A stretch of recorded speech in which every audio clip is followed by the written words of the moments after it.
little bit.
And welcome everyone to another exciting adventure on Riding Through the Unknown.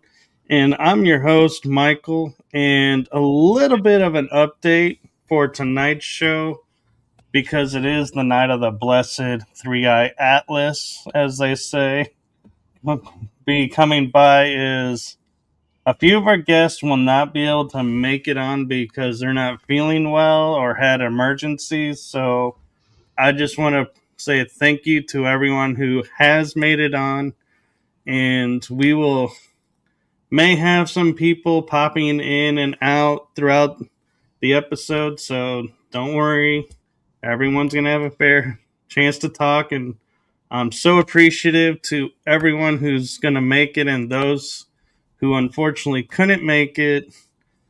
But we have an awesome show for you tonight, and I want to give a special shout out to Penny Bradley, who I just want to say we were at a conference and I was talking about this, that I've done these panels, and she looked at me with this most sincere look and goes, "How come I was never invited?" And I said, "I didn't realize you were doing shows anymore." And so she was like, "You do one, I'll be there." And here she is. Aw. Yay! Yay! I'm grateful for Susan and Christy being here as well. Yep. And so, how about we start out with everybody just, catching us up and what's going on with them? I guess it's been 3 years now that I've had health problems, and I guess it's safe to say hostilities from parts of the disclosure movement. And between it, I became a lot more introverted, and I stopped doing things. I stopped reaching out to people to be on their show. If they reached out to me, I basically accepted everything that was handed my direction, but I stopped being aggressive about it. I learned to do clip compilations. I started a Substack that's more about that tutor I talk about. He gave me a data dump that was legal papers that had been online, and the website had been taken down, and he asked me to share them on my Substack, and I've been doing that. I'm not I'm not sure I actually like any of them, but they have been informative. And so the combination of things, I've just gotten to where I just pulled back a lot. And I'm 70 years old, and I haven't been in great health. And so it's been, I took more of a back seat, is all. I haven't disappeared. I'm still available if you want me. Oh, Well, we appreciate you. And I'd like to do Christy, a show with you, Penny. I haven't done a yes. show with you before. Okay. Yeah. Yeah, so we can meet each other and everything too. I'd love that. I thought about that last time we did the show too. So yeah, that'd be nice. Yeah, I've been introverted a little bit more too. I think we kind of have to preserve our energy and everything, you know. So I do my books and do my readings and everything, and then that's kind of what I've been doing a lot, making my books, putting my information. Oh, cool! Thank you for getting that. Yeah, thank you so much. I've been putting new covers on some of them too, just to keep them moving and everything. So I enjoy doing that, the artwork and everything. And so, yeah, I've been doing that a lot, just my books and trying to do readings so I don't have to get out in the real world and find work because that would be really hard for me to do too, So Mhm. pretty overwhelming to think of being around a whole crowd of people all the time, and that's gives me a lot of anxiety. So I do prefer being at home and going out when I choose to. So which is just to the park to walk. Not much at all. Not any place. So yeah, that's what I've been doing. And we all met at the conference, so that was cool too. At Mhm. the Yeah. Full Disclosure Now conference, so that was nice.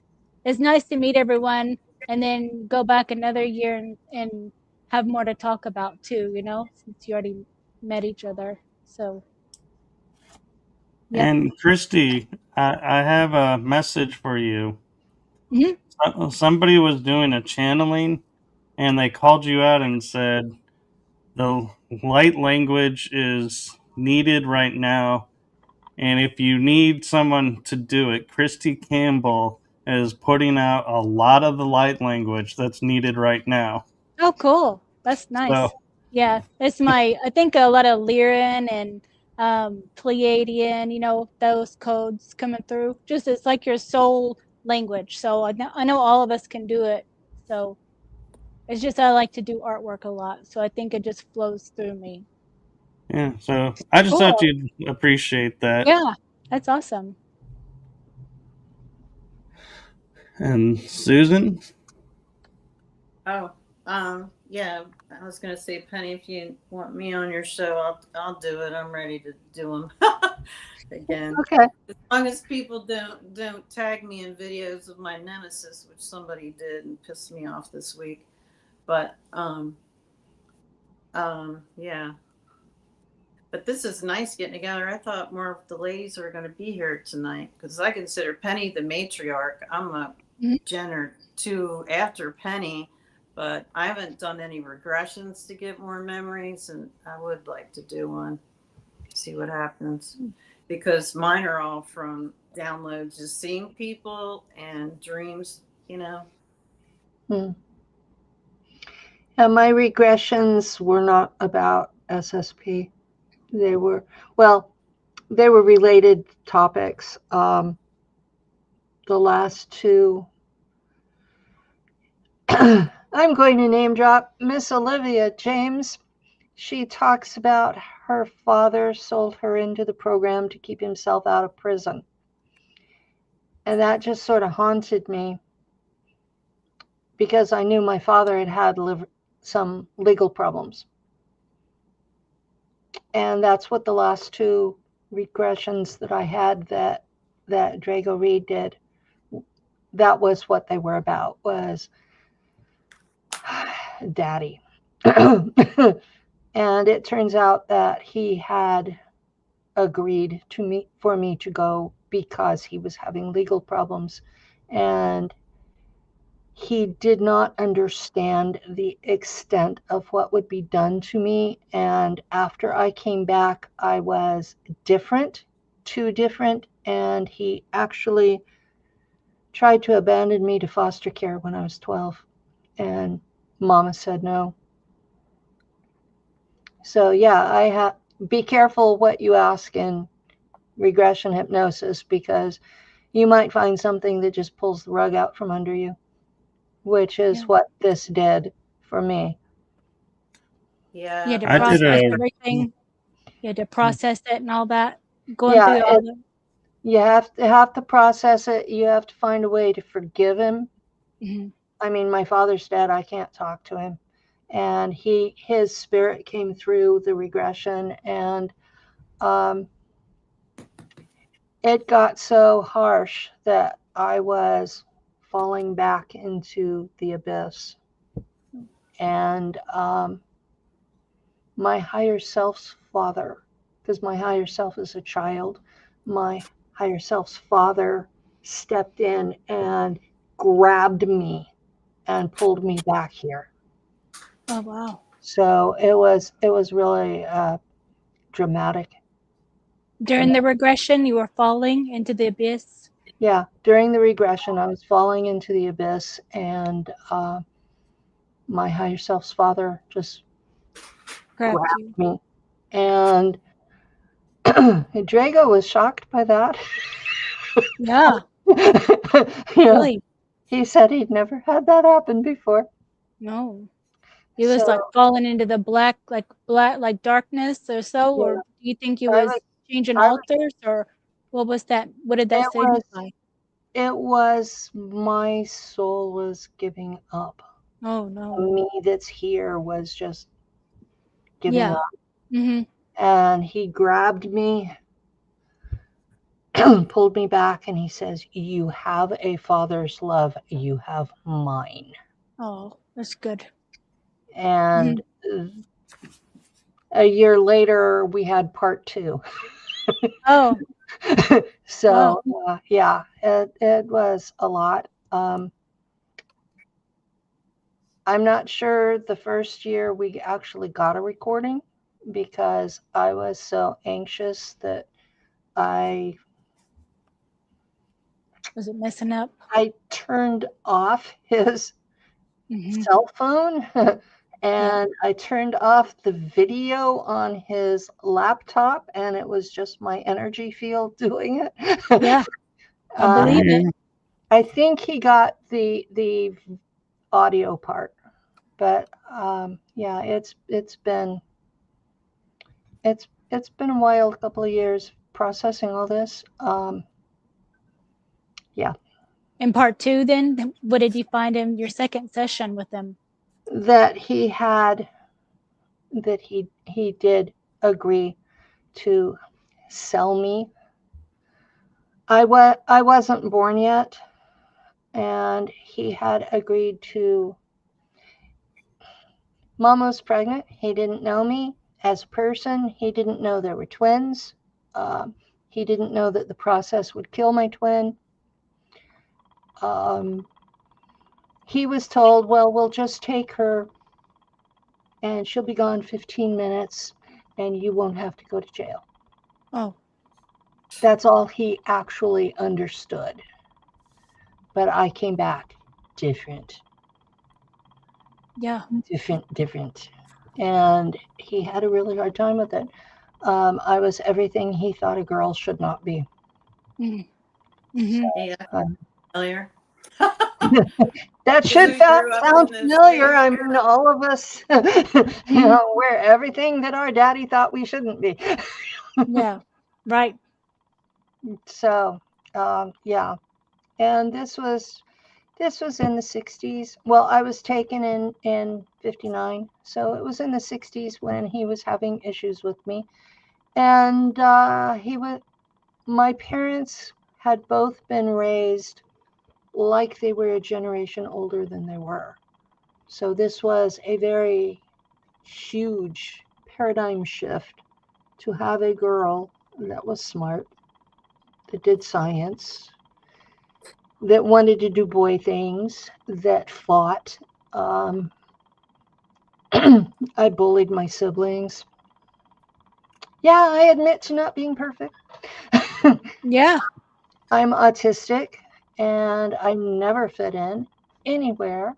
And by the time I was 10 years old, I was talking about building an H bomb and blowing up the world. Mm-hmm. And I terrified my classmates' parents who thought Yeah. I was smart enough to do it. Because you were, because you would have, if you had all the material, I'm sure. At that point, yeah, but I mellowed after puberty. I discovered boys. Oh, okay. That distracted you. Yeah. Maybe it was programming too, because, I also had programming to be a church mouse, and it's pretty hard to be a church mouse and want to blow up the world at the same time. You have to make choices. Yep. My church mouse programming fell away in 2013 when my memories were activated. So that was a difficult thing for Lou and I, because I had been this religious fanatic before then. Oh. And suddenly I remembered the faith. I remembered everything I studied, including at seminary. I just didn't believe it anymore. Yeah, you woke up. Yeah, I woke up, and it's been a wild ride. Mm-hmm. I never did hear what your awakening was. What was that woke you up? Your moment, or however. An NSA agent who had been my trauma twin at Langley used my remember code. Oh, okay. He thought he was activating the altar that was on Mars, and instead he activated her memories.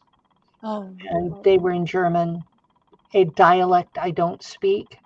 So I had to do a lot of research to find out what it was I was remembering. That's how I can tell you who says what, is because I had to go through all that to know what I was remembering. Mm-hmm. So you get this pile of memories, and the most traumatic is on the top. You have to go through that first before you get to the other stuff. Mm-hmm. And when I got about 2/3 of the way to the bottom, other altars started opening up. I've now reintegrated 45 altars. Oh. And each one brings memories of its own, makes a fuller picture. Yeah. It's not all the same picture, though, because different altars were used in different places. Yeah. Not all German, and not all just one place. It's all over. I have 5 altars who work for the CIA on Earth, and possibly more, because remember Doris Neely, Susan? Yes.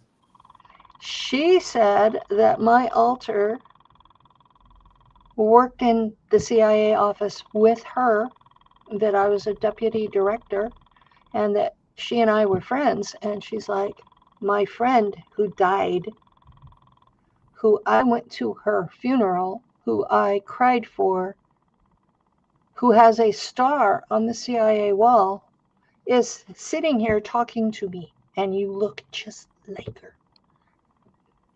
That was completely blowing her mind. Is that a clone? A clone of you? Yeah, it was a clone body, and she was involved in the Iran-Contra affair. Oh, wow. So, yeah. Yeah. Wonder how many clones do you have? Quite a few, then. I have no idea. And the comment reintegration of any is so hard. Yes. Yes. And they don't completely mesh. You end up with spaces in between, and some of them are very judgmental. I have one that occasionally plops into my mind and says, "You're a wuss. You need to go do such and such and such and such, and you should have done it yesterday." Keeps you in check, huh? Yeah. You're like, my goodness, I try. Yeah. I try as hard as I can. I try to walk this line between what Earth people think is acceptable female behavior and telling the straight truth. And if there's a conflict between the two, I tend to drift toward this telling the straight truth, which gets me in lots of trouble. But, you know, it's been 9 years I've been public and nobody's managed to kill me and keep me dead during it. So I guess that's success. Knock on wood. It's good. Well, I'm grateful for that. Yeah. Everybody looked good at the conference too, you know? So Yeah. that's really good. Yeah. Oh, I was shot at the conference. You were? Yeah, I was wearing aluminum foil under my hair because I kept being shot in the back of the neck every time I came in that room. Oh, I didn't know that. I did not know that. It was somebody in the back of the room at one of the tables was shooting me with a hand-sized dew, and it was heating up the metal from my spinal fusion. Oh, wow. Scar. Okay. So, and that was why I couldn't be in the room very much. I wanted to hear everybody else, but if I'm going to get shot at, and so the ladies that ran the front desk, they brought in aluminum foil from home so that I could give my presentation without being shot. Oh. And it was after that Amoreena gave me that hat. The hat. I saw you wearing that hat. Yes. Yeah. Yeah. I don't wear it on camera. I do wear it the rest of the time. Yeah. It was black one. It wasn't the black one. No, it was, she wore the black one. The one she gave me matches my hair. Oh, okay. Yeah. I saw you wearing that, so I knew that something was going on with that, and she was wearing one too. So yeah, we were getting shot with the handheld dews. It's enough to make you uncomfortable. It's not enough to kill you. Mm-hmm. So give you a bad migraine too, because a couple of times I had to go lay down in the middle of the day because my head was just killing me. Yeah. If it hit you, you couldn't think. It was that took your whole attention. And I had a presentation that I was terrified about because I knew how it ended and people didn't expect that, and it was very dark. Oh yeah. Yeah.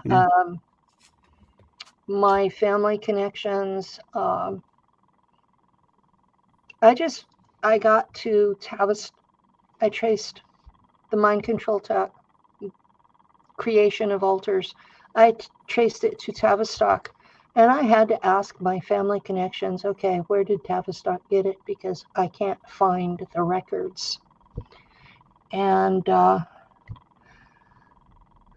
they told me, and once I knew where to look, then I could find the trail.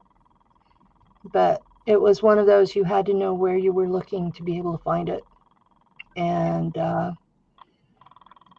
yeah, Mothers of Darkness is a horrible place for it to be coming from. So yeah, but that was where the trail led. Oh. So I remember that place. I wonder if we all went through that. I have an altar with a Thelema seal on it. And since I gave that presentation, that altar has been doing what we call a blood flood. And it wants to be reintegrated. I'm smiling about the comment. Yeah, Michael had already said that before the show. But yeah, I have days on end that everything in my visual is covered with red blood because that altar wants to be reintegrated. Oh. And I don't know how to remove the seal, so I can't reintegrate it. And frankly, if it has that kind of power to blood flood me, I'm not sure I want to. Yeah.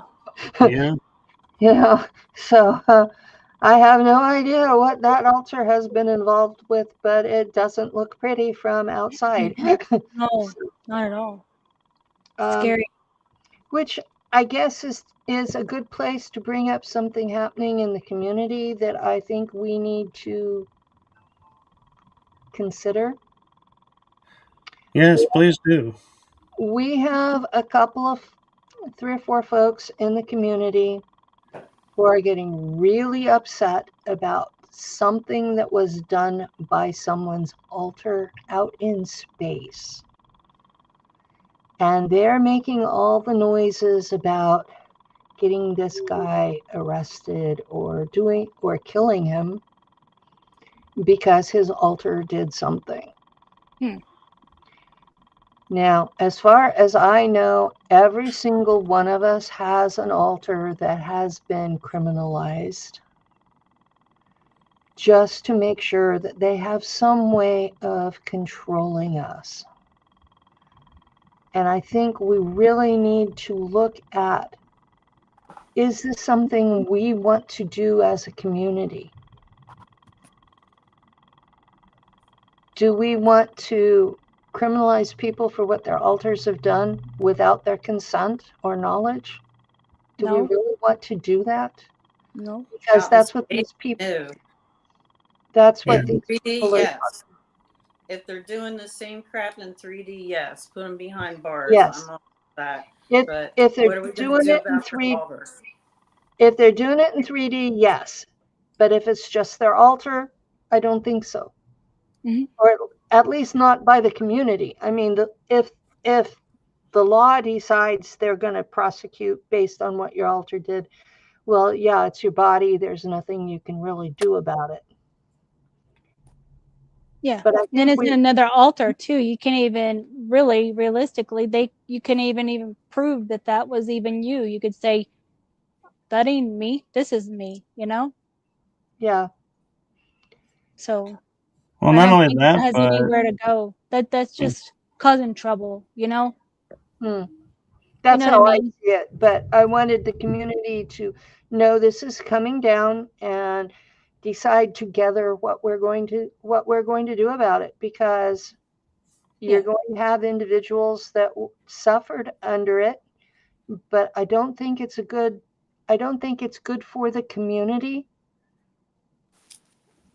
It Unless, sets a unless precedent. like Susan said, they're doing it in 3D in their real self. Then they should have the book. Yeah.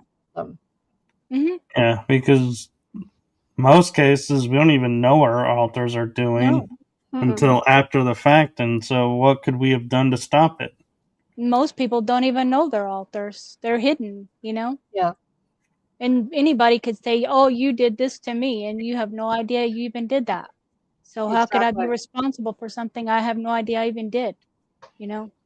It kind of reminds me of that movie Minority Report, where they were coming after you for committing a crime that you were going to commit, but you haven't actually committed. So it's like, wait a minute, how are you? And so, yeah. And I actually recently met up with some of my alters and undergoing a session regression, and it was quite a trip, actually. What'd you find? So I talked with 5 alters. One was, and you'll appreciate this one, Christy, the werewolf altar of mine, and I asked him where he came from, and he said the programs created me, and so I'm here to take care of things for you that you are not capable of. And I was like, okay. And I asked him, I said, are the legends and lore of werewolves, are those us operating in the past? And he says, yes, we created that story. The legends of the werewolves are us from the SSP. I was like, I kind of had that feeling. But I think the werewolves, like werewolves in Irish history, and actually Cromwell killed a lot of them. They were protectors of children, and that's why they are. Cromwell killed them when he colonized Ireland, because they were the protectors. But somehow probably from the English, have said that they're bad and they're not. Yeah, and that's what my werewolf altar does. Is if I hear of children or hybrid children somewhere, he goes and rescues them and does his best to rescue him. And if others are doing it and they get overwhelmed, he senses it and goes. And I met another altar of mine who said that the reason I don't have my full memory is because I know too much. And so they release what information when it's needed. That's why when people ask me questions, I can answer as if I remember, is they're allowing the information to flow, and then I forget whatever I said. Oh. I used to have, when I was on Global Enlightenment Radio Network, I was shifting altars like a Rolodex.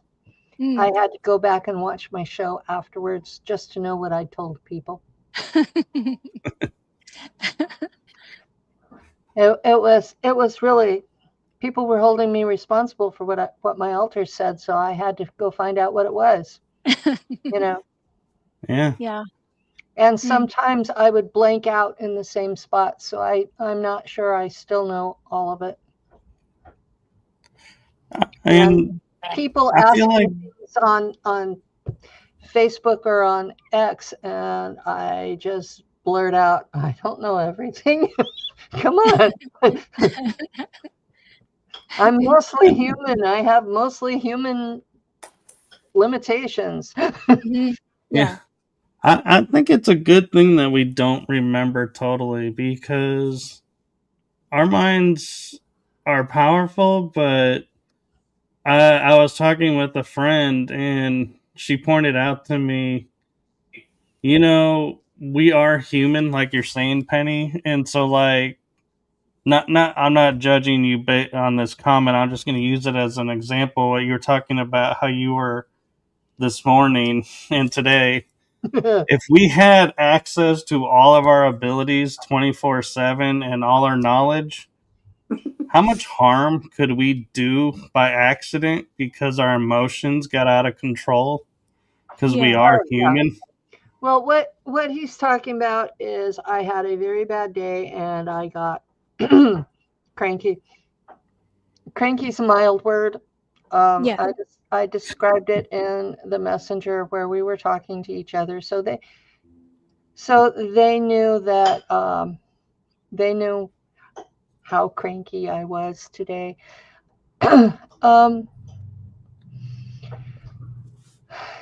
It's not easy being trained to kill people in a military program, and then coming back here and being expected to be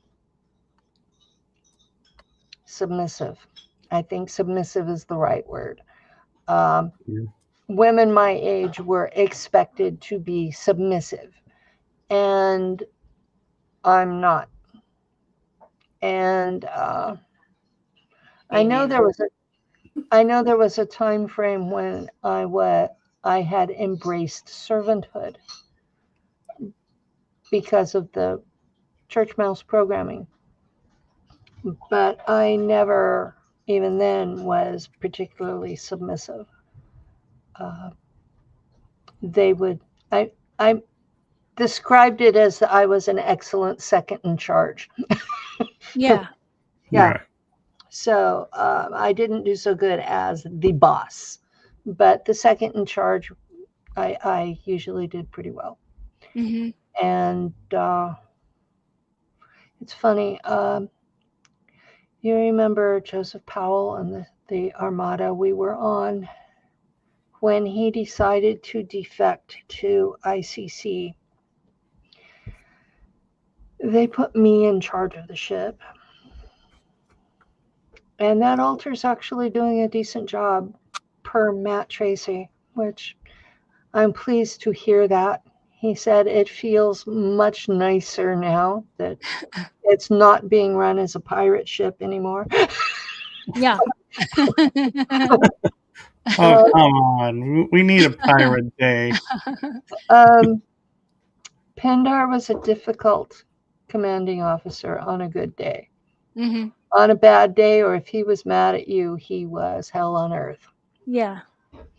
And anyone who served under Pendar would understand. He's the only commanding officer I ever got mad enough at to blow up his head. And he remembered it.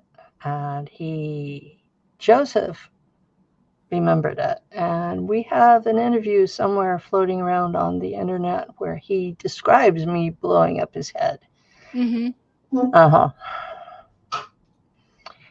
Pendar came out, and my alter that worked with him came out, and they did an interview together. And I had to watch it afterwards to know what they said. Oh, okay. Yeah, I remember watching them too. I remember how you got mad, what was going on. I'm sure he was doing something, or what was he doing or saying that?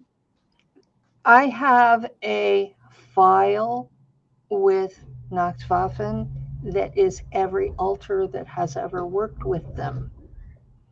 So every commanding officer is given a copy of that file. So he knew my capabilities. He knew what my practices had been in Nachtwaffen and some of the other SSP branches. The females are expected to provide sexual service to the males. This is the normal and to be expected behavior. So you do your job just like a man all day long, and then all night long you're being raped. Mm.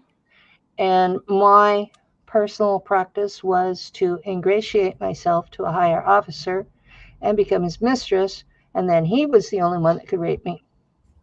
It limited my availability. And in exchange for his protection, I would use my psi abilities to enhance his leadership. That was what Pendar wanted. And I told him no, because he was a jackass. Pardon my cussing on your show. Oh, no, you're fine. But that was why he was constantly harassing me, that was what he wanted, and I kept saying no. He would not take no for an answer. And in retribution, he assigned me to service the 4 worst sadists on the ship. These were men who put women in the hospital, or regeneration. They were that bad. And I was assigned to them. And that was when I blew up his head. Yeah. Because he was assigning me to be killed. Mm-hmm. And no, I'm not a masochist. So I blew up his head. And then I picked up the pieces and put him in regen, because I wasn't trying to murder him. I was trying to stop his nonsense. Yeah. And so afterwards, he would tie a rope around me and put me out the airlock, wait till I exploded from the low pressure or died from the plasma field out there, and then haul me back in, dump me in regen, rinse and repeat. He did that for 8 months. Oh my God. But he had to keep me alive because I was the one that flew the ship. Mm. So, well, Matt Tracy and I, we shift work. Yeah. So, yeah, that was what was going on. It was pure, unadulterated sexual harassment. Mm-hmm. With a vindictive mean streak. And he admitted it on air, live. Yeah. He admitted that's exactly what was going on. So I'm not making anything up. Mm-mm. Nope. So this is what goes on in these programs. Yeah. I've not heard of a single woman whistleblower that wasn't raped in the programs, except possibly Ileana, the Star Traveler. She says it doesn't happen in ICC. I think she was just protected.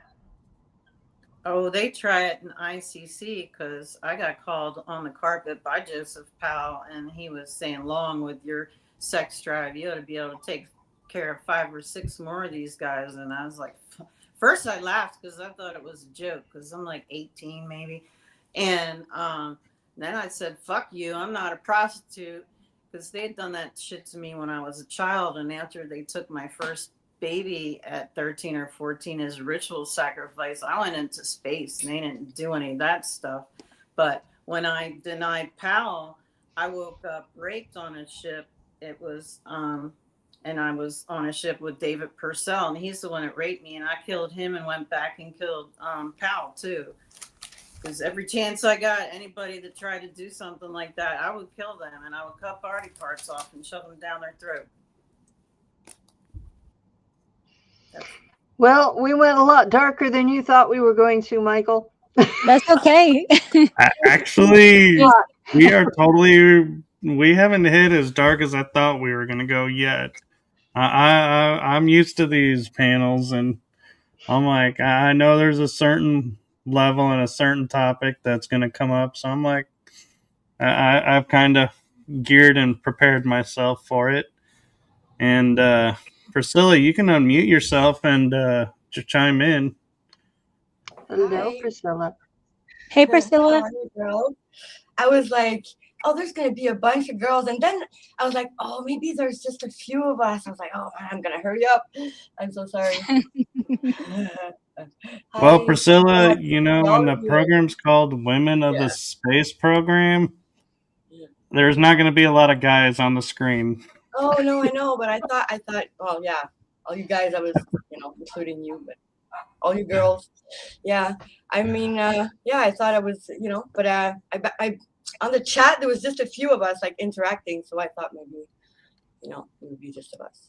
How are you? Hey, girls? everybody who's watching. Yeah. Yeah, hi everybody watching. It's been a while. I didn't see all of you. I'm so happy. How you been?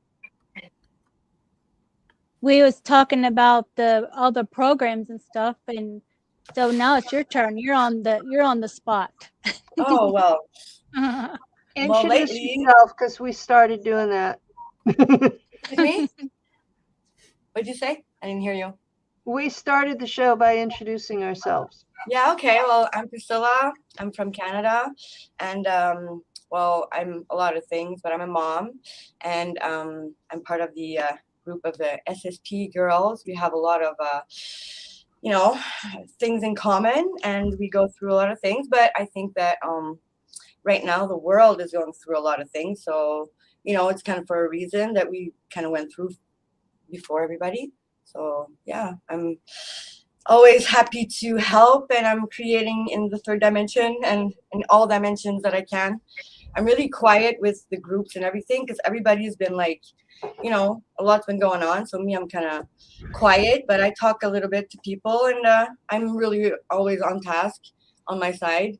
Yeah, I mean, like all of us, so much is going on. We could, complain all day, of course, like everybody, but us, it's like really profound. But on the same level, I'm always seeing things on both sides. I always think that, if we go through crazy things, I think that we can go through crazy, amazing things too, because it's polarized here. So we just need to focus and be as good as we can. We can't really do more.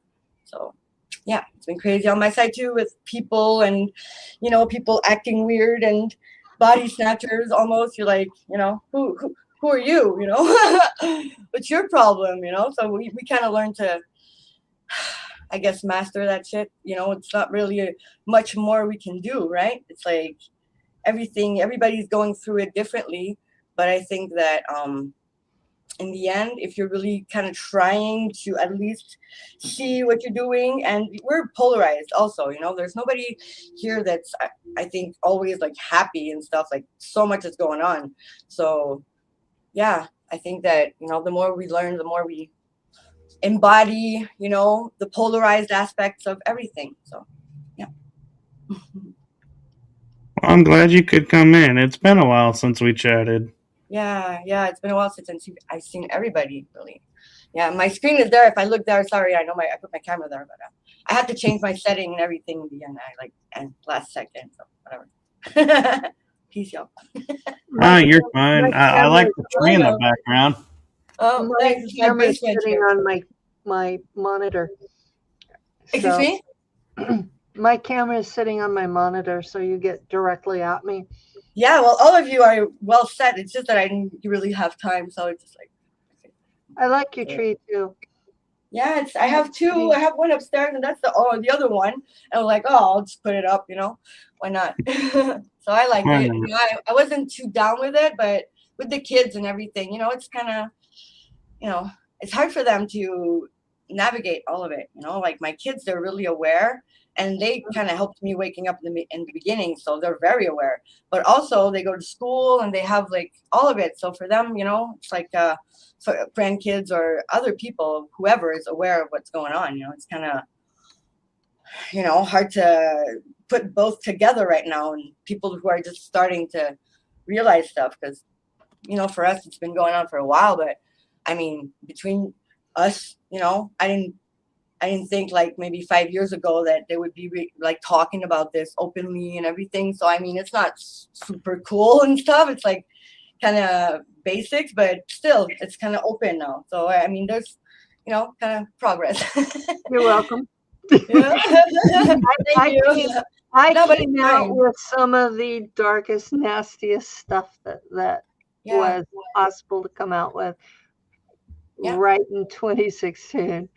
Oh, you guys some of you have been at it for a while, and James also had been for a while. Me, I'm just starting, I just awakened like 5 years ago, but like people have been at this for a long time, and like waiting on like some type of awakening in the people or change or stuff. And yeah, it's I've kind of given up on awakening the public. Well, they are though, kind of slowly.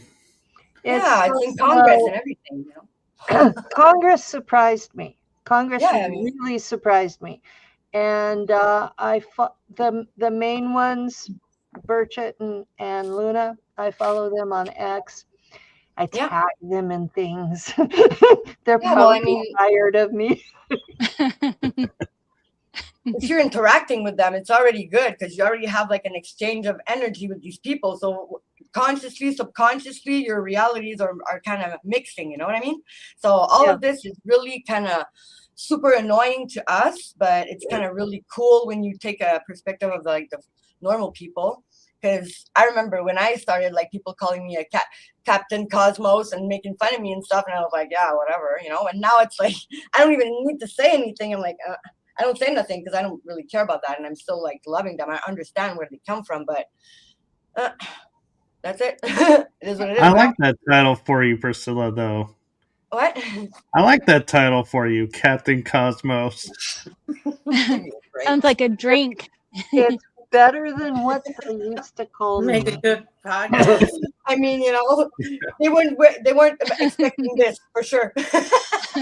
So, when I was first public, I had people calling me a demon on every channel, every podcast I was on.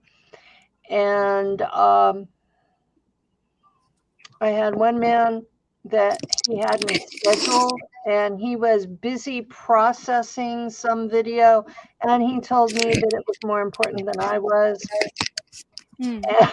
And then I got asked to be on somebody's show, and Daryl was the producer. And so he did his usual. He offers everybody a show.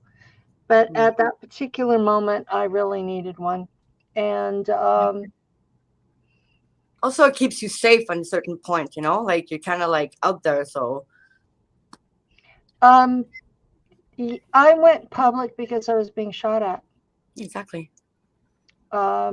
They got me 3 times in 6 weeks in the summer of 2016, and they shot Lou twice.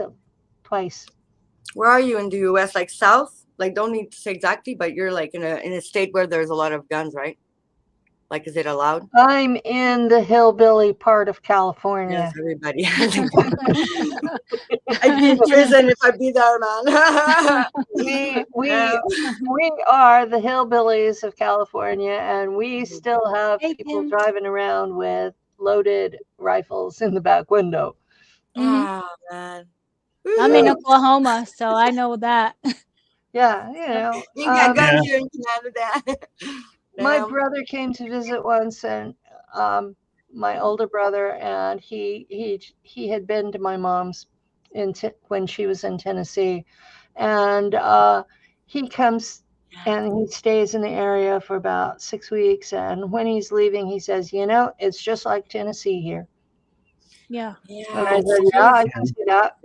Because I was thinking in my mind, like, if you guys got shot and everything, and like you're in this place where everybody has guns, you can't just go, "Oh, I got." So you're gonna be like, "Oh no, we weren't shot with projectiles. We were shot with energy. We were shot with energy weapons." Oh, I thought you guys really like they literally came to your house and everything. Because some of us really, like, not me personally, but some do. You know, like even that does happen to some. The first time we got shot, we had gone to visit Lou's daughter in Nevada, and she took us to Virginia City.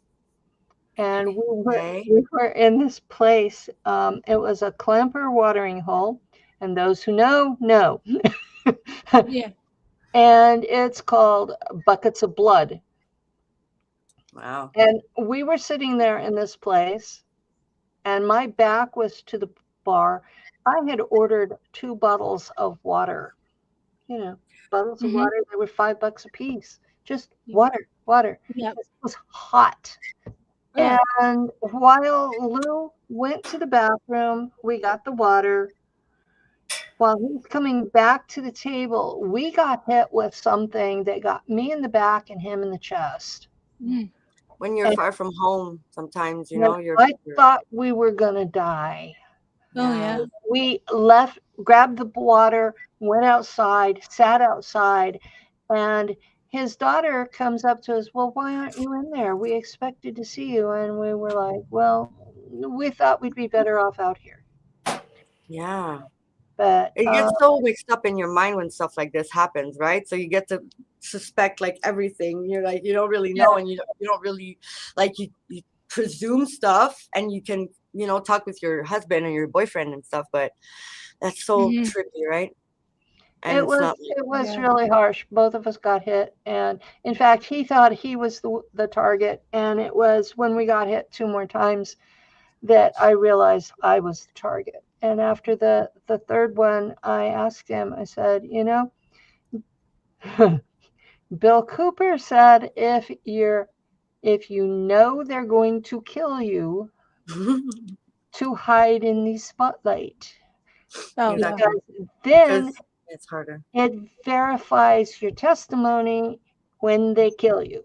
And I said, "Are you up for this?" And he said, "Yes." And so I hunted down people who would put me on air. The first one was Jay Campbell of Decoders of Truth.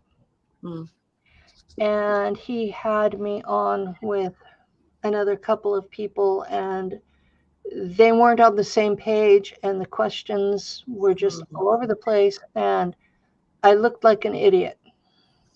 Well, SSP is a different, you know. And then James Rink had me on, and I think I did 6 altogether with James over the time I've been public. And about 2 years ago, he got mad about Brian asking me to be the keynote speaker, and he went as far as telling people I died and was replaced by a clone. That's what I mean, you know, like, because there's so much possibilities, you know, that we can see. So it's like, you know, I'm sorry he died. I would have been happier if he had just done a public apology, because he had people reach out to me, and that's all I asked for was Yeah, an but a lot of apology. people are messed up, you know, in this. Yeah, I just asked for an apology, and you know, as public as his disrespect was, that's all I asked for. And I he know it never doesn't did. cost anything for apologies. I know, but now he's dead, so he can't apologize. You know. But you know, I'm really sorry he's gone. Yeah. I am. He Yeah, did a lot of good for the community. I just wish that he had felt the need to reconcile with me by apologizing first. Yeah, but if I Yeah. can say something that might ease your mind a little bit, a lot of people, okay, are not themselves after a while, doing a lot of things all the time. So they don't necessarily, it doesn't mean that James wouldn't have apologized to you. Okay. Yeah. But that was just so harsh, and it was Because he wasn't for him himself. to suddenly be dead on top of all of that was like, I think he's fine now. yeah, he's fine now. Yeah. I found out today that Derek Tyler died this morning. And if you don't know, another guy that's been there for a while, I think, right? Yeah, he was part of ufology, and he had a YouTube. He was on Coast to Coast AM several times. He spoke at Contact in the Desert, and he passed this morning. So they found him dead in his apartment.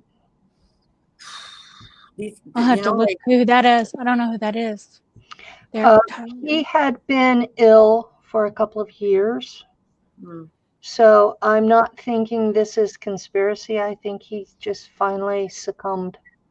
So unless something comes out otherwise, he just finally. Yeah, well, you know, like this thing we're in right now, it's really crazy, and some of us, like some people, it really worn them out in a lot of different ways. And you know, I don't think that we ever really die. Like, I think that we're kind of like pretty unkillable in the aspect.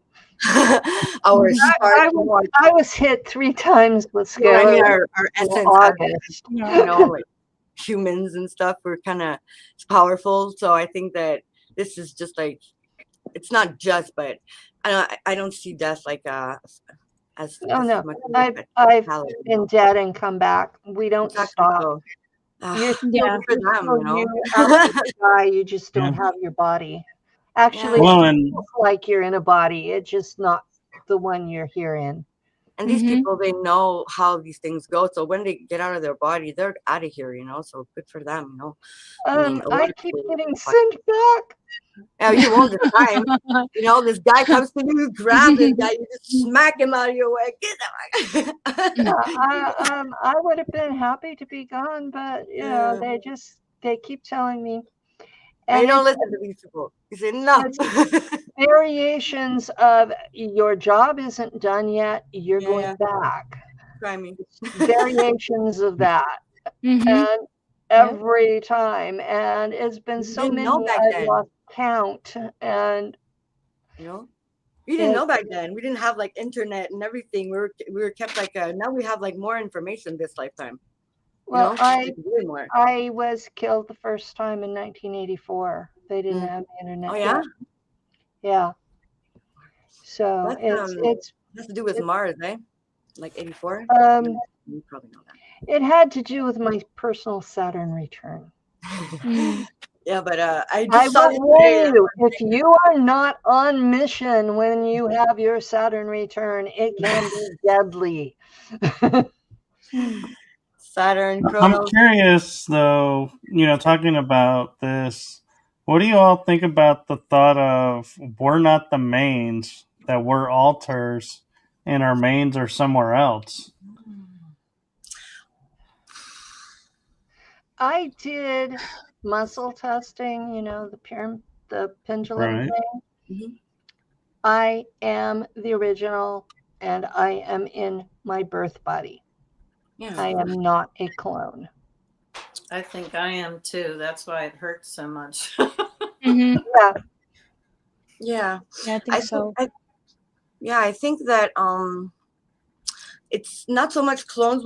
That's my perspective. It's not some people, maybe the rich people and everything, but us, we will get like body snatchers more, like some other consciousness in our body, and then it changes our body. But then again, there's so much possibilities. But I mean, I'll also think that the more that we're trying to be aware of stuff and master, like here and other places and everything that we can, kind of, well, you know, which one's real and everything. It's all kind of like They're all real.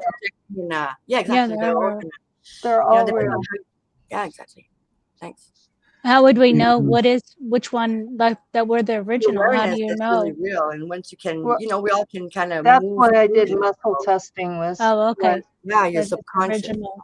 Your subconscious knows which one's which. Yeah, that's muscle testing. It's your subconscious that answers, really. Because also when, like for me, I'm ever interfacing with any outside whatever, I always get on into my pillar and my stuff. So it's us, you know, it's always us and everything that we interface with, kind of, except when it's other things that's going on, but intentionally, you know. So. And Jay Skyrunner has a question for you ladies. He asks, how many of you gals been on the Jupiter Moon training program? I don't have memory of that. I don't have memory, but I've been told.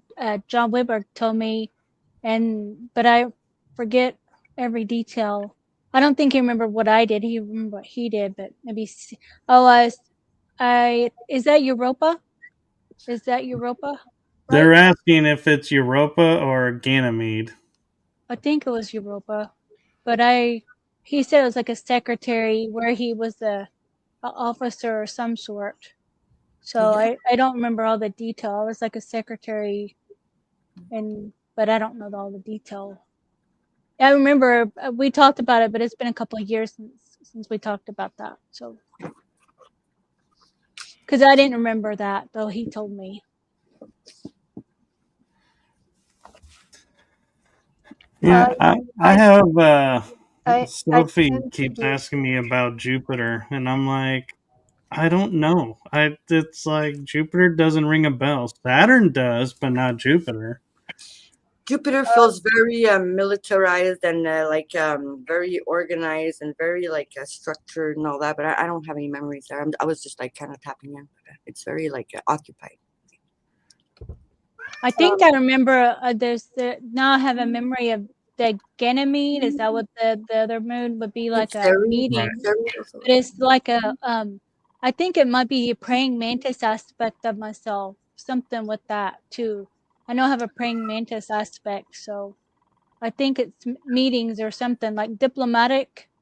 So those are like holographic, kind of, right? Is it a real body? How I see. I don't know either. With that, I just remember the praying mantis feeling, you know, like gold, eh? Like green, like green and gold. Green and gold, maybe. I don't know. Yeah, bringing up the praying mantis, it reminds me of operating on Mars. And we were discussing beforehand about dragons as well. And I'm wondering how many of us actually operated on Mars and have dragons, if that's another commonality. I do. I was on Mars. I don't remember Mars. You have a dragon-like aspect or a pet dragon? Both. I am a Siakar. Yeah, me too. I'm a dragon. That was why I got so angry when they were conflating all the reptilians into one and saying they were all evil, is because I'm a Siakar. Yeah, you're white, right? Actually, mine is so dark a red it looks black. Yeah, I see a white one. And I have an assortment of dragon guards. Matthew Mornian described them as black dragons with red flames coming off their backs. So if you try to read me or do energy work without my consent, you will get a visit from some of these people. Yeah, but we're all the same group, so you know. Penny, you But said, we I still remember gotta you ask. saying that you said in an interview the other with Tim Seabury about the Queen Draco, or it was like your niece or something, is that right? Or something? I have a past life as a draconian princess, and that one is white. And the queen mother was my older sister, Oh, okay. and I died protecting her in a coup attempt. And so she has informed me that she owes me a life debt and that I will only die of natural causes in this lifetime. Hmm. That's her way of paying back the debt. Wow. I got chills. Yeah. So Me too. Yeah, I want to hug you. Oh. I want to hang out with you more. I want to hug all of you, actually. yeah, so I get to suffer like everybody else that's human, but I don't get to die and stay dead. So that's there. And I will tell you by experience, it hurts just as much coming back as it does dying. And they don't bother to fix what killed me. Mm. Well, that's So- not fair. Mm. Yeah. So yeah, it gets to be a real interesting proposition. Mm. Future is fluctuating all the time, though. It's you that really decides. Susan, you've been too quiet. Oh, Yeah, she we're is. talking about dragons. I saw my dragon in January 2020, but I was eating more vegetarian then. But I've been looking for her lately, and I remember the person, the malignant narcissist said, "I see your dragon." I said, "What?" And I picked up my phone to look because there wasn't a mirror nearby, and I saw this fairy tale dragon, and I was so shocked I dropped the phone. Yeah, I know you should.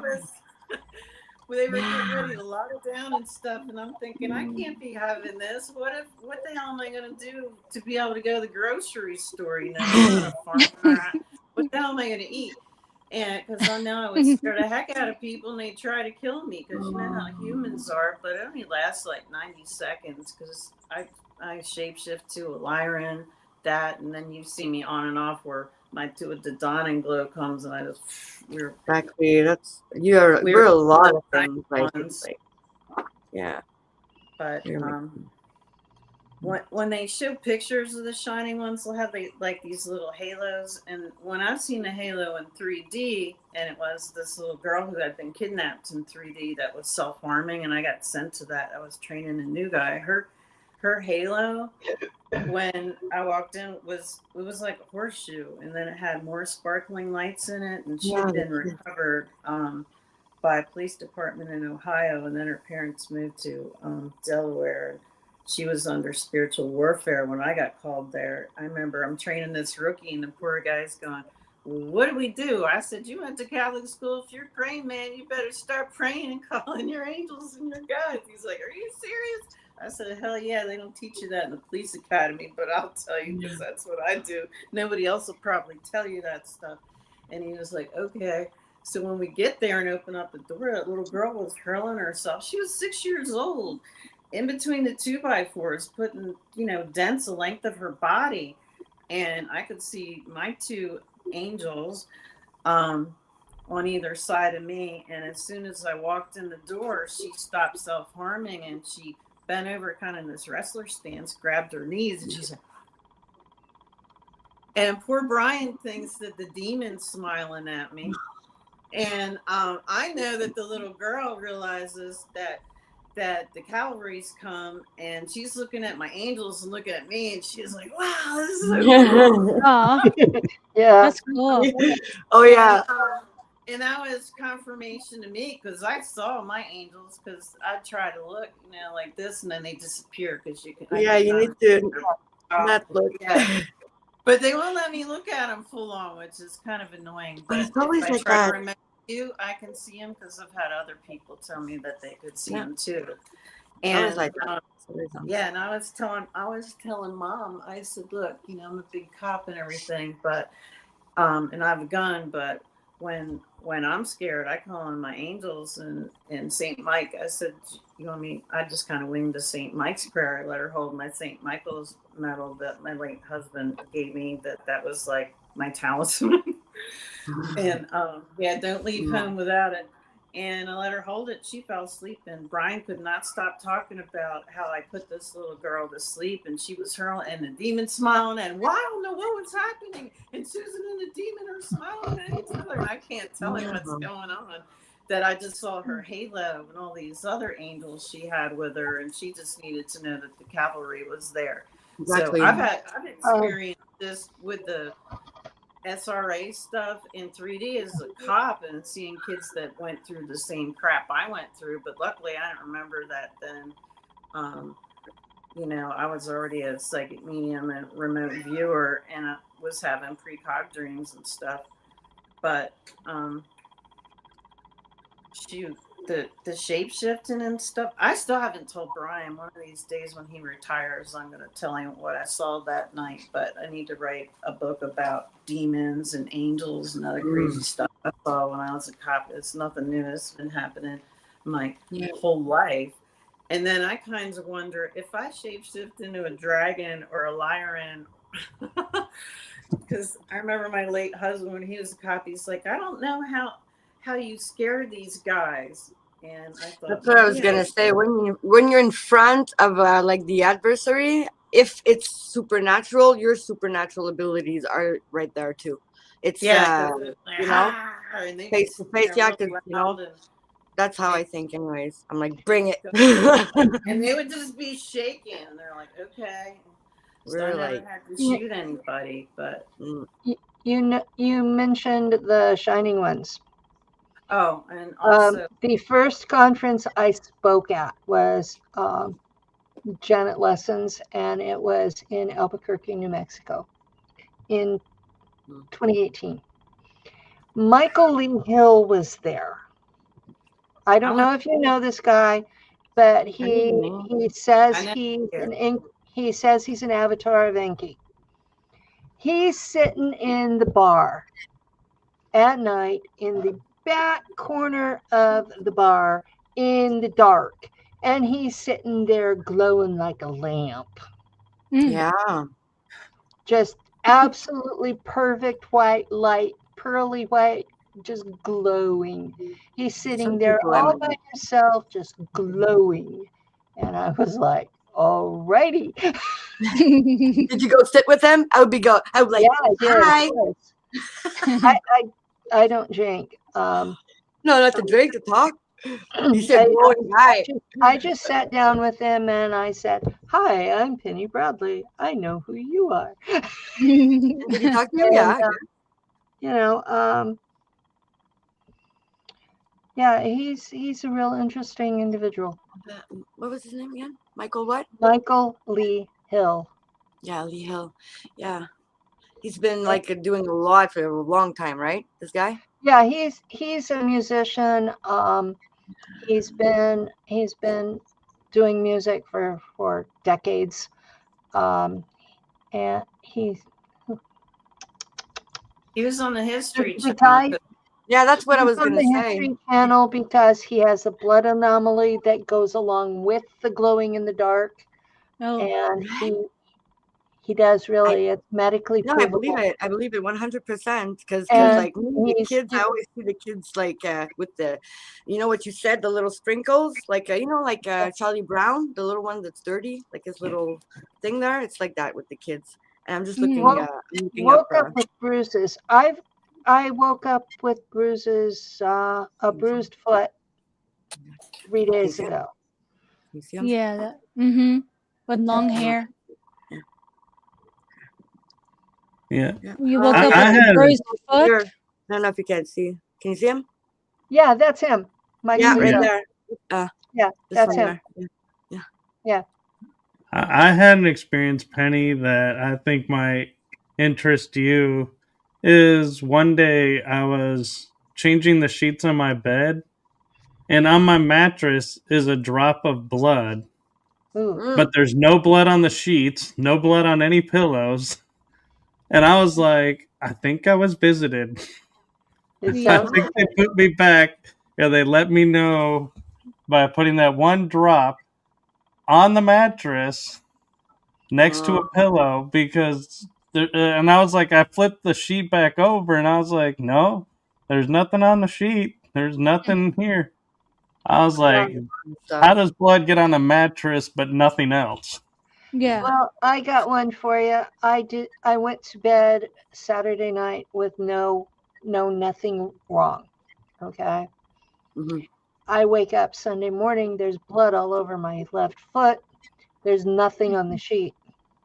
Yeah. Yeah, Michael Lee Hill says that Eric Clapton is his dad because he was the illegitimate child of an affair that Mr. Clapton had. Clapton was there at his birth I believe it. and signed the documentation to let him be adopted. Mm. So he Yep. knows that Eric Clapton is his birth father. Mm. His birth mother was Iroquois, and he was adopted by a white family, and his adoptive mother recently died. You, Christy, you have some native blood, right? Yeah, Cherokee and Creek. Mm-hmm. Yeah, I have Cherokee also, but like not so much. I have Cherokee, Creek, and Micmac women in my tree, but when I had my DNA done, I didn't inherit any of it from them. Oh. You know, an interesting thing about that, Penny, is I was talking with some like Lakota Sioux, and they said, you know, if you do the DNA test, you'll never know if you have indigenous blood because they don't have indigenous blood. That's exactly what I was going to Test say. again. So you may very well have inherited it, but we don't have DNA tests to show it. That's exactly what I was thinking in my mind.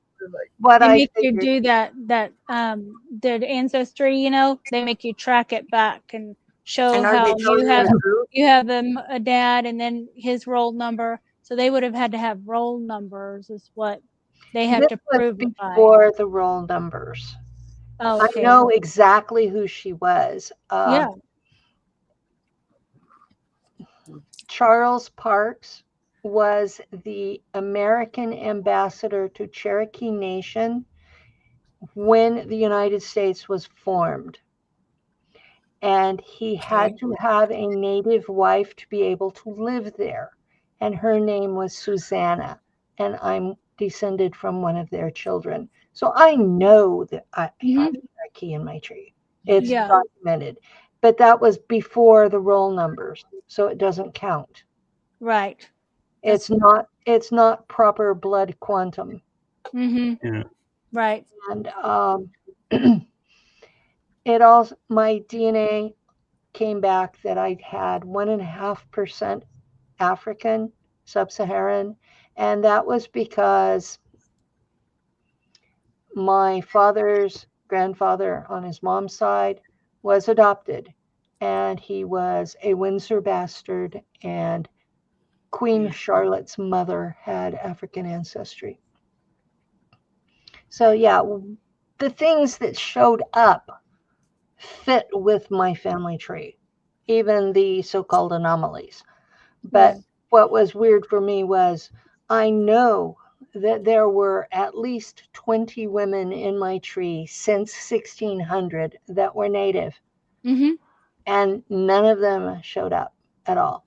And it makes sense if they're not testing the natives, they wouldn't know. Yeah. Like, Right. And Most of them just like, felt light on if there was a census, but there wasn't even a census in the 1600s. So no, there wasn't even a census then. Mm-hmm. My family in French Canada showed up on the first ship in 1615, and I had English and Dutch ancestors that were already in Virginia and New York or New Amsterdam at that time. Mm-hmm. The ones in Virginia were in Isle of Wight and Jamestown. And they all showed up. They were all here by 1730. So Yeah. Yeah. I qualify for Daughters of the American Revolution.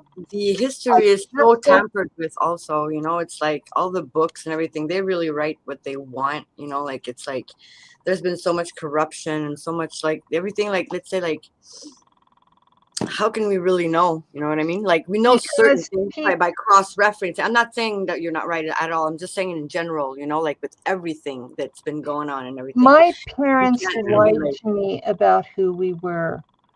What I have been tracking by were the census records, land ownership. Exactly. You can cross-reference by yourself. That's exactly. The paperwork for marriage bans. You have to look because they had to put it in the local paper that they were going to get married 6 months ahead of time, so that if there was any reason they couldn't get married, like they were already married to somebody else, that all of that stuff would be known, and that I knew which boat they were on, so I could track them back to the old world, sort of.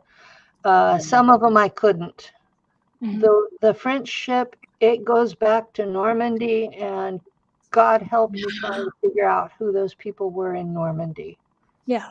Well, a lot were like gypsies and travelers also, you know, a lot were traveling and nomads and like well, you get somebody that he's the ship's doctor, you get somebody else that he's the ship's armorer, you get somebody else that he's the ship's blacksmith. These were all trades. Yeah. They were trained for those. This was not, they weren't ignorant people. Oh no, of course not. That's not at all. That's what I'm saying. I'm just saying that, you know, able to be tracked, and they weren't, because France I'm not arguing. had records since the 1400s. Yeah. England has had records since 1100 with that have been tampered with by all the kings and all that, and you know, they had tax records that are just as accurate as our records today. Yeah. The Netherlands, I found, has extremely interesting genealogy records of everybody. I was like, it amazes me because I have ancestors that are like France and Italy, and it's like I'm getting the information from the Netherlands genealogy, and I'm like, the Netherlands. Why does Netherlands have the French records? What? Wow. They're organized. I don't know. There's a site that's set up in French, genealogy.com, and it's owned by Israel, but it's set up all in French, and they have some amazing records. I was able to track back 2,000 years using their site. Wow. Wow. Well, yeah, I was trying to join this family group, and they said, you have to have a genealogy that goes back 40 generations. Wow. Well, I can understand it, you know, like with everything. I came up with 117 generations. How far does that go? 117 generations. That's like it's about 2,500 years. 2,000 years, yeah, 2,500. I was gonna say that like in Ireland. Yeah. Yeah, the Druids. I bet. Oh wow. Yeah. And what I was gonna say is that when you started, there wasn't a lot, you know, like a lot of people. So you really had to like prove your point, probably way more than there was a lot less of cross-referencing. So you had to have the data, you had to have like stuff to like talk and know what you're talking about. Not that we don't know what we're talking about, but like fact, you know, like you know what I mean? Like that. There are records, and they are generally not in English. What European records are generally in Latin. Yeah, and, yeah, the old one. The guy that I refer to as my tutor, he has told me that for the next step of my studies, I have to be able to read Latin well enough to read Didn't we talk about this before? Like the book I showed you my book, right? We talked about Latin, and I'm like, I find my book when I was in the. Yeah, well, I'm having a terrible time learning Latin. So I'm feeling really ignorant. And the website that I used to try to learn Latin, they're telling me things like gorilla is magnosimia, which is what it is in today's zoology. But not an ancient Rome didn't know English there were gorillas. German. Yeah. You know, yeah, English is more German based because French is more making things up on this site, and it really bothered me. Yeah. So I'm having trouble forcing myself to use it because I know Mandela effect. Well, and what's kind of funny, Penny, and everyone, was when I traced my dad's genealogy. On his side, I traced it so far back that I was like, I'm gonna make a book, so we could flip through pictures and names. I broke Ancestry.com's program for the books because I was going so far in BC that they said nobody has ever traced into BC, and the program's not designed for BC. No, it's not. So I gave up. Oh. It really gives you hell if you try to do BC. Yeah. And yeah. And this bloodline, you can track BC. The family that became the Finleys in Scotland came from Ireland, and you can track them back to Scota, and Scota was Egyptian. Yeah, I was going to say that. She was Akhenaten's daughter. Yeah. Yeah. And then you can go back through the Egyptian king lists, and they list everybody going back thousands of years. And they got the first ones 200,000 years. Yeah, so there are records. They're just not in English. Oh, yeah. The Sumerian, but I mean. Yeah, there are records in Sumerian. There are records. That's what I'm talking about. Like right now we can cross-reference with like alternative people, and then we're like we can look ourselves and the era of information more. Before we can really. But there are source documents, and they are becoming more and more and more available online in English translation, because that was how I tracked the Finley family. Okay. Yeah. So we have a question that came in earlier from James Whitkiss, and I'm thinking now, oops, I just lost it. Where'd it go? Oh, it was an interesting. Here it is. Can being regenerated so many times tribute to arthritis? I don't know. It would make sense. Yeah. But everything is a lot has to do also with your beliefs, and everybody goes through it differently, and nobody can say, oh yeah, that's true or that's not true, because it can be true for some and not for others. But probably, in a way, your body. The different generations were treated differently in these programs. Yeah. So some of the things that really affected the older generations, I was Gen 2. I think from what Susan said, she's either Gen 3 or Gen 4. We're on Gen 9 now. Yeah, we're all experiments profoundly. So that's what I mean. They changed the technology as we went. So some of us have different responses that are based on what technology was used on us. Yeah. My generation, we have terrible age regression sickness. Yeah. And it hits approximately 20 years after your first abduction. And it's bad. And from that point on, you do not have a healthy day in your life. And everybody wants to say, oh, do this, do this, do this, do this. And nothing works because they've damaged your DNA. That's it. It's like, that's what I mean. It's different for everybody with these things. They try everything with everyone. They're like, oh, let's try this. Let's try this. Let's try it. Well, they killed so many of them in my time. At Langley, there were 1,000 of them 1,000 of us the day I got there, and there were less than 30 when we went to Mars. They killed the rest. And the Pentagon got mad about that.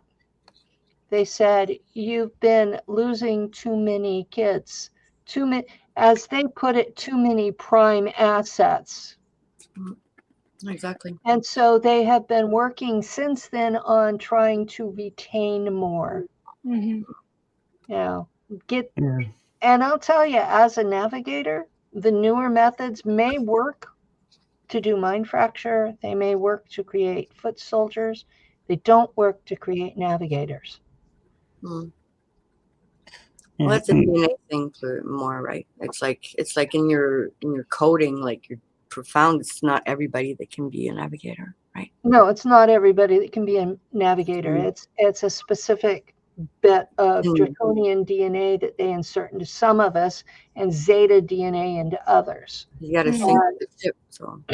And if you have that bit, then you have the capability, but the abilities have to be activated. And the modern holographic training doesn't work to activate those abilities. And so they're coming into space. They can't fly the ship because they don't have those abilities.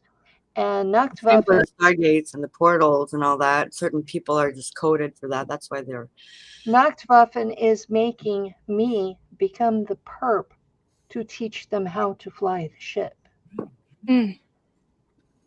How do you do that if they don't have the DNA to do it? How do they? These are people that have the DNA and should be able to, and they've been mind fractured, and they should be able to fly the ship, but they can't because the particular skills have never been activated.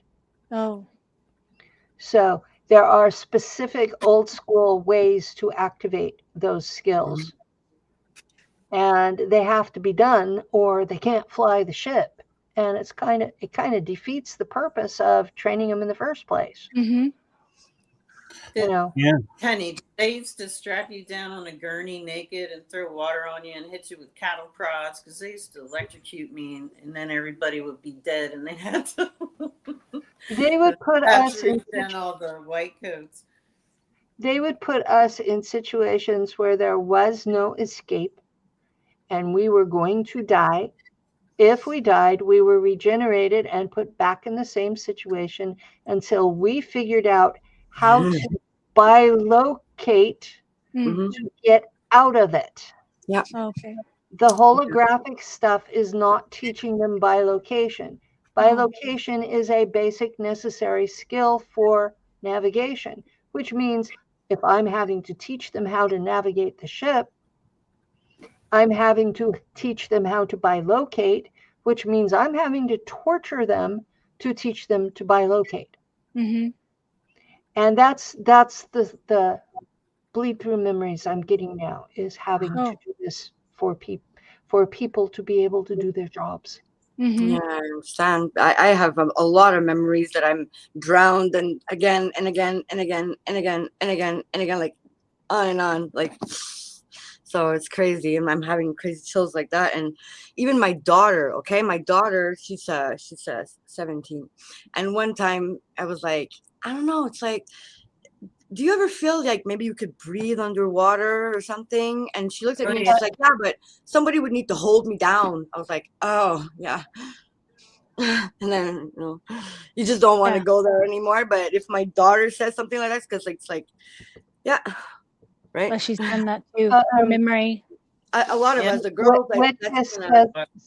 Whitkiss asks something. Oh. He was asking, can they use a chip nowadays to mind fracture? Before.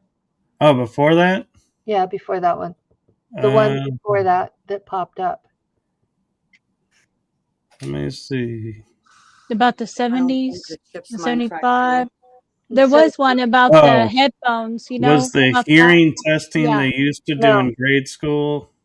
No, that probably was, but that wasn't the one I was looking for. We're That asking thing these with the testing, questions. it has to do with the programs, the special programs. Oh, this one Yeah. about being Yeah, immune to void that one. sickness? Yes, to Don't- fly a ship, you have to be immune to void sickness. Mhm. You have to be able to go through the void as the ship. Exactly, because you kind of merge with it, so it's like the You DNA. merge with the ship both psychically and electronically because they have you chipped into the ship. So you become the ship, and Yeah. you are Wrong. flying the ship through the space between frequency nodes. Hmm. Most people have this weird idea of dimensions, and it's not exactly dimensions. It's reality is frequency nodes. Different it's just like radio channels. Exactly. I was gonna say that. And you're flying the ship between the channels. Yeah. And it's void sickness is a real problem. And Time Lord DNA, that's navigator DNA. And it's one of the things that you have to be able to do is fly the ship through that in between the channels without getting sick. You go have to hold the atmosphere when you bubble. come out, you have to make sure that nobody's in the wall, nobody's in the floor, nobody's in any like boxes. You don't have two people standing close enough together that they become one. You have to telepathically check each and every life form on the ship and make sure that they are intact and I have a separate. question. Like, how do you experience this? Like, really fast, right? Boom. Like, because it's like your field, right? So it's like complete. Like, that's how I'm seeing it. Like, like you're controlling the ship and everybody, because it's like your whole quantum field kind of in cohesion. So it's like really fast, all right? You don't go one by one. It's really all really fast. It is really fast, but you have Yeah. to check each one. Oh yeah. You have to check each one. Remember Tony Rodriguez's testimony that whenever that they would feel dizzy and they would have this bump and they had to hold still for a few minutes. That was to give the navigator time to do that. Mm. And I have an interesting question for you, Penny. Yeah. We're talking about the navigators having like this certain DNA. Would a small piece of that DNA be in like the captain's, because if something happens to the navigator, they take over and can fly the ship as well? There are very few human navigators. Most navigators are either Draco or Zeta. It's not a requirement for the captain. The captain does not fly the ship unless something really bad happens to the navigator. And there's always 2 or 3 navigators because it's shift work. And so you have to have your time on, you have to have your time off. And even if you're doing 10-hour shifts, you still have to have that third person. It's like Star Trek. Yeah, it's like Star Trek. You have shifts. Yeah. There's always somebody working it. I am usually paired with Matt Tracy. That's why we've done so many interviews together. And we can go into an interview with somebody else and we can almost finish each other's sentences because we work together that closely in space. Make me think of that movie. I think it's Pacific Rim, You know, they have to drive these big Yeah. robots, and the two drivers, they have little boys, right? So it made me I think of haven't that. seen that one. I was straight away, because like the energy just like connects, and then together you're strong enough to.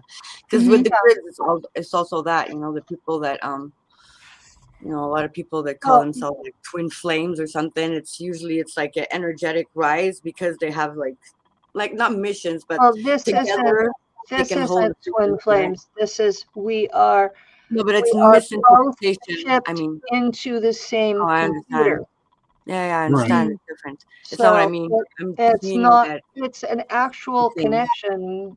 We're both chipped into the same computer, and we're like terminals on a computer.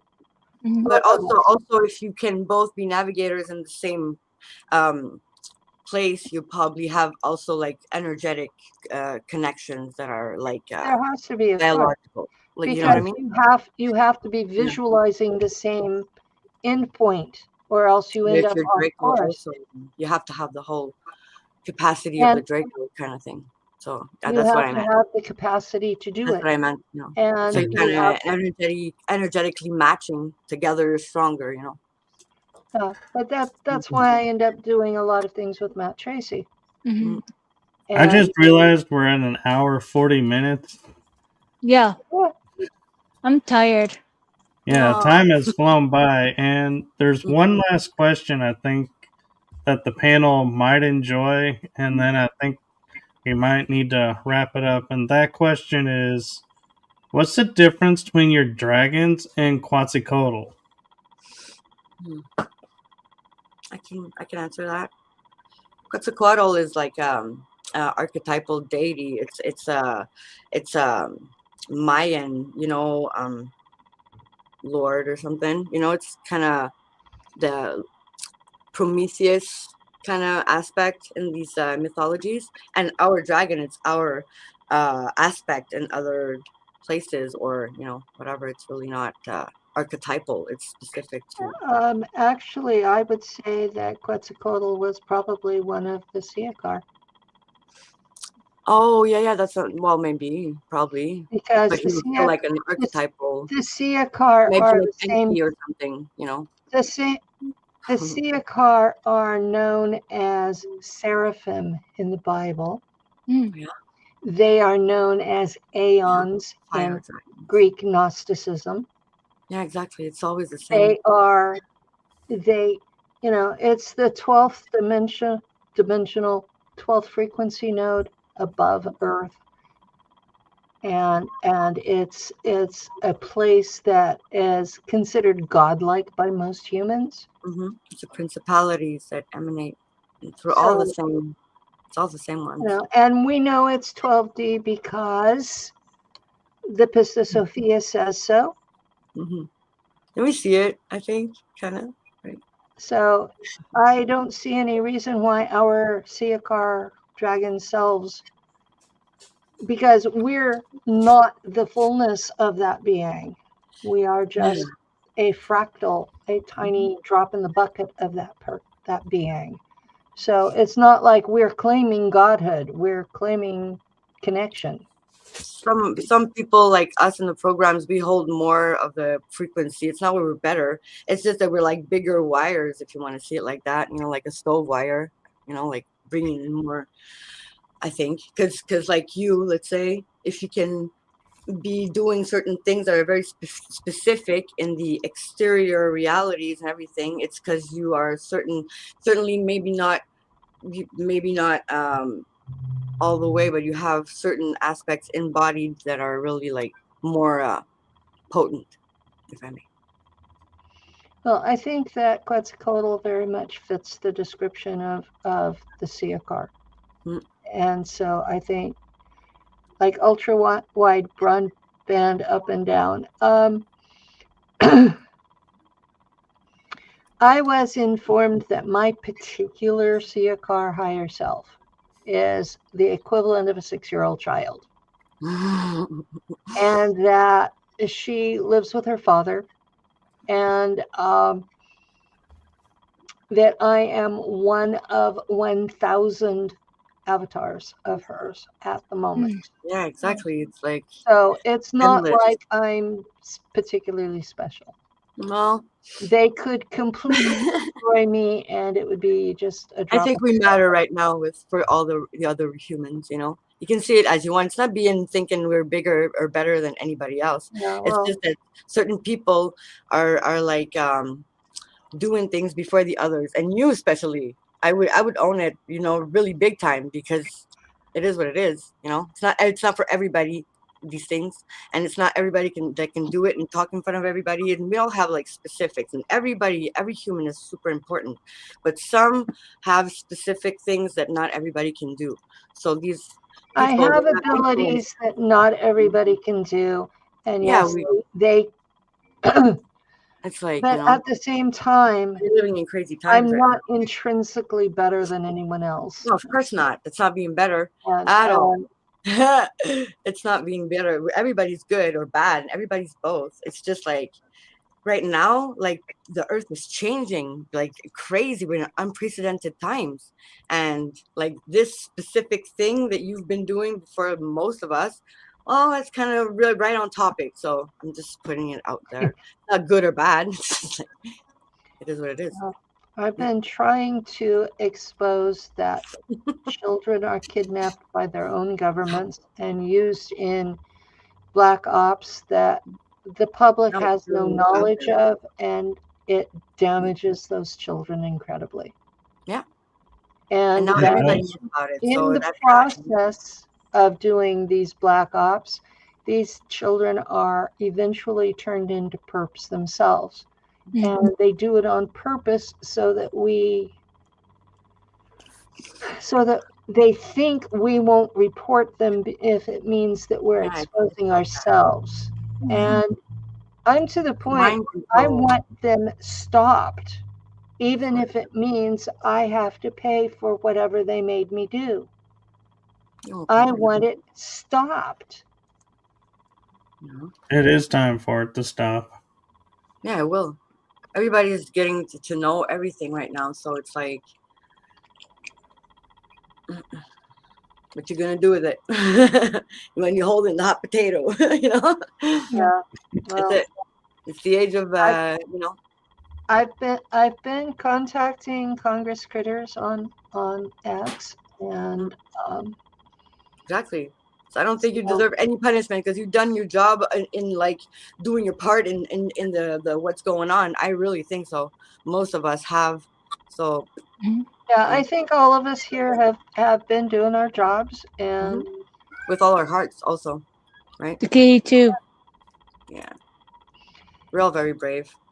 I thought I saw a kitty behind Susan. Yeah, that's the kitty. Oh, she does. Yeah. That's my tuxedo cat. It was on my front porch when I came back last year from the conference and Dad's funeral. And I told the universe if it wanted to send a black cat, I would take care of it.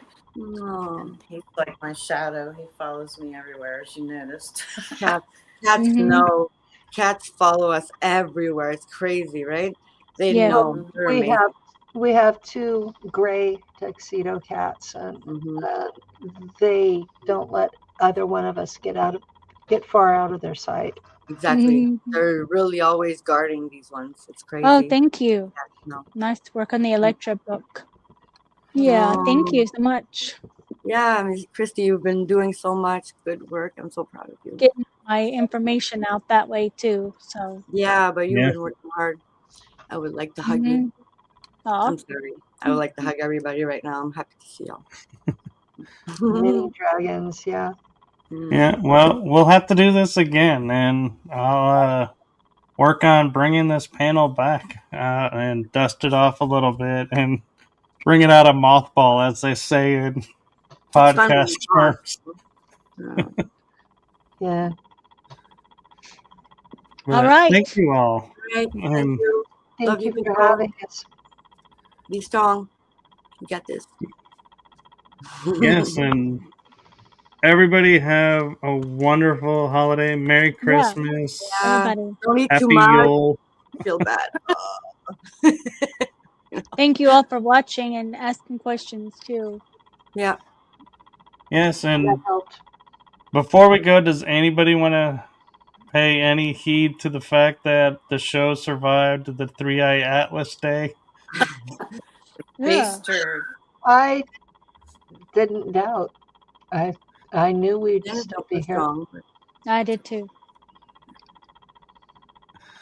So thank you, everyone, and thank you all for coming on and being in this panel. And Yeah. I know you've all been individually, sometimes paired up, and so thank you for coming together in this group. And for those who couldn't make it, our hearts go out to you that you're feeling better, and whatever emergencies you're dealing with are resolved in a peaceful, calm manner and for the good of everyone.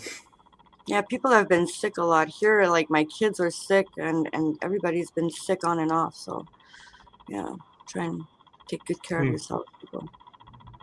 And as some of you know, I end the show. Penny, this might be new for you. I think this started a little bit after you were on, but my heart to all of you, thank you for what you're doing for humanity. Oh, Uh-huh. yeah, for real. Thank you. Thank you. It's seen and appreciated, at least by me and Yeah, others. right away. And your Mhm. books too. You put out a Mhm. bunch of 3 books now too. So Everything counts. 4 Oh, books. All right. Yeah. Yeah. See you doing your Yeah. thing too. mhm. Yeah, I'm trying to catch up, Christy, but you keep writing too fast. Oh, Yeah. I'm so proud of you, all of you, everybody. No. Yeah. I thank all of you for doing what you do, and I may not always reach out and talk, but I'm watching and observing Really and supporting the best way I can. hmm Yep. It's not because we don't talk in a while it changes anything, really. It's not like Yeah. that's when you know real friends and stuff.